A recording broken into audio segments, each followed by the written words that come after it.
What started as a routine Senate exchange turned into a full-blown confrontation as Senator Sheldon Whitehouse repeatedly pressed Pam Bondi with simple, direct questions that never received direct answers.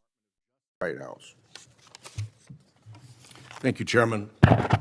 Ms. Bondi, good morning.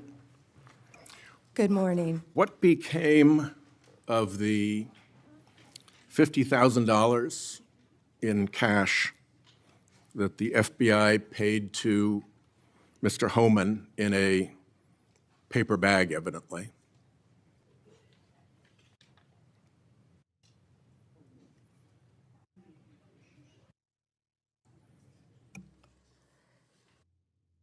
Senator, as Deputy Attorney General Todd Blanche recently stated, the investigation of Mr. Homan was subjected to a full review by the FBI, agents, and DOJ prosecutors. They found no credible evidence of any wrongdoing. And that was not my question. My question was, what became of the $50,000 in cash that the FBI delivered, evidently in a paper bag, to Mr. Homan?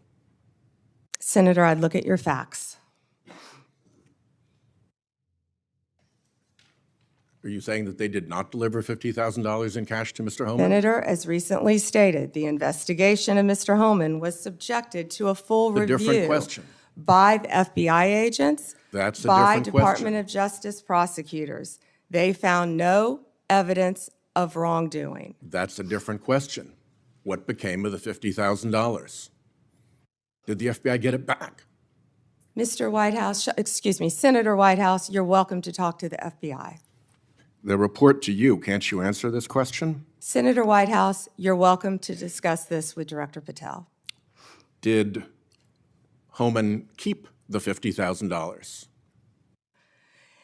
As Deputy Attorney General Todd Blanche recently stated, the investigation of Mr. Never mind. Homan I can was see I'm not going to get a full straight answer from you review to a very simple by question. the FBI agents and the DOJ.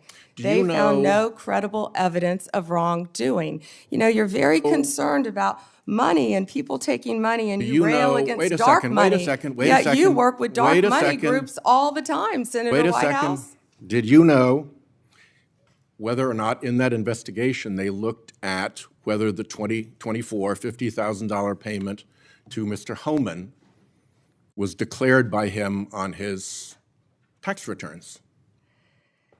Senator, I would be more concerned if I were you when you talk about corruption and money that when you pushed for legislation that would subsidize your wife's company. The questions here are actually pretty specific.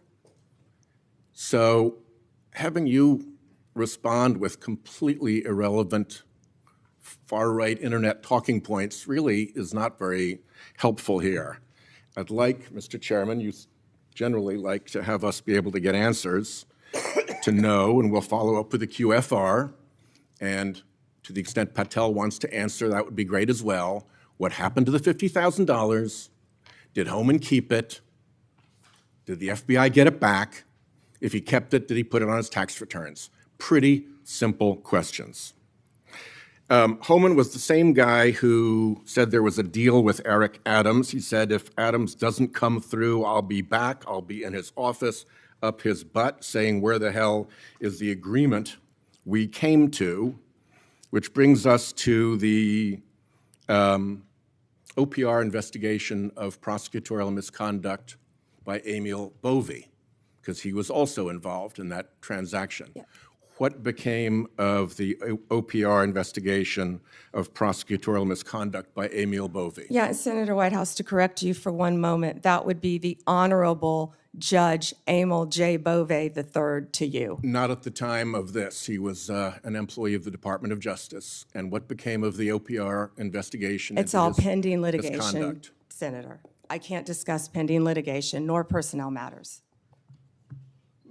OPR customarily publicly says when there's an investigation, and at the end of it, they provide a summary. Why can't you say whether there's an OPR investigation and whether, if it's concluded, there's a summary? Senator, I'm not going to discuss personnel matters. Even public ones? Senator, I'm not going to discuss personnel matters. So, Kash Patel told this committee that his grand jury testimony after immunization, after initially pleading the Fifth, was, and I quote, sealed by the Department of Justice. How and when and why was his testimony sealed, and by whom? Senator, I'm not going to discuss any testimony, especially testimony that could be sealed with you. No, the question is, was it or was it not sealed? Senator, I'm not going to discuss that with you. Well, he also said that he worked with the Department of Justice to have his transcript released publicly. How and when was his transcript released? Presumably, if he released it publicly, that's something you can discuss because it's public. Well, Senator, I believe you discussed that with Director Patel. And I'm asking you because he said the Department of Justice made this decision and you run the Department of Justice. I would refer that to Director Patel. Even though you run the Department of Justice and he testified that the Department of Justice released his transcript publicly. If it is released publicly, we will get you a copy, Senator, gladly. If, being a rather important word there, when your FBI director testified that that was a fact. Treasury compiles suspicious activity reports, referred to often as SARs, that DOJ receives automatically. Hundreds related to accounts of Jeffrey Epstein. How many of those Treasury SARs did you or Director Patel investigate? Senator, I'm not sure if you're concerned because you took money, I believe, did you, from Reid Hoffman, one of Epstein's closest confidants, not only once but twice in 2018 and 2024, if that's correct. But, Senator, did you ask Merrick Garland any of this over the last 4 years when he sat before you? This investigation has been going on. This investigation was closed. Did you ask Alex Acosta that? And Patel came to office, you said you would look into this. There were hundreds of suspicious activity reports. Some people would deduce from the fact that they are called suspicious activity reports that there might be suspicious activity. And yet you seem to have looked at zero of those suspicious activity reports involving Jeffrey Epstein accounts.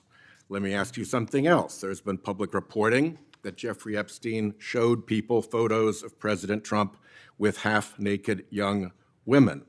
Do you know if the FBI found those photographs in their search of Jeffrey Epstein's safe or premises or otherwise? Have you seen any such thing?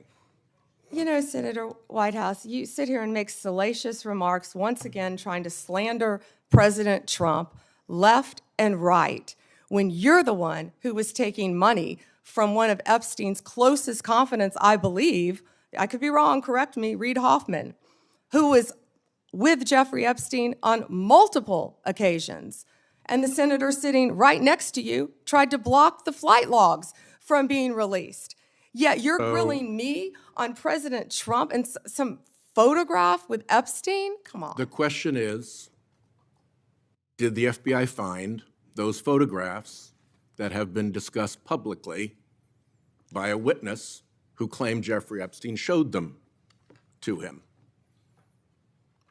You don't know anything about that? Okay. Here's what well, no, we cut to something else. The Marshal Service is supposed to protect our federal judges. I have asked repeatedly for the Marshal Service to let me know if they are investigating or being inhibited from investigating whether or not there is orchestration of threats against federal judges, whether under either conspiracy laws or racketeering enterprise laws or aiding and abetting laws, whatever. But as you know, there's the person who says the threat, and then there may very well be somebody orchestrating the threat behind them. Is the Marshal Service allowed to investigate orchestration of threats, and do you know if they've taken one step to do so? May I answer the question, Chairman Grassley? The time has expired. I think it's the convention of the committee that if I've started my question in my time, you may answer the question. I was asking the chairman. Okay, before I go to Cornyn. She wants to answer the question, Chairman. Oh, please go ahead. I thought you said you didn't want to answer it. I'm Yes, sir. sorry. Thank you.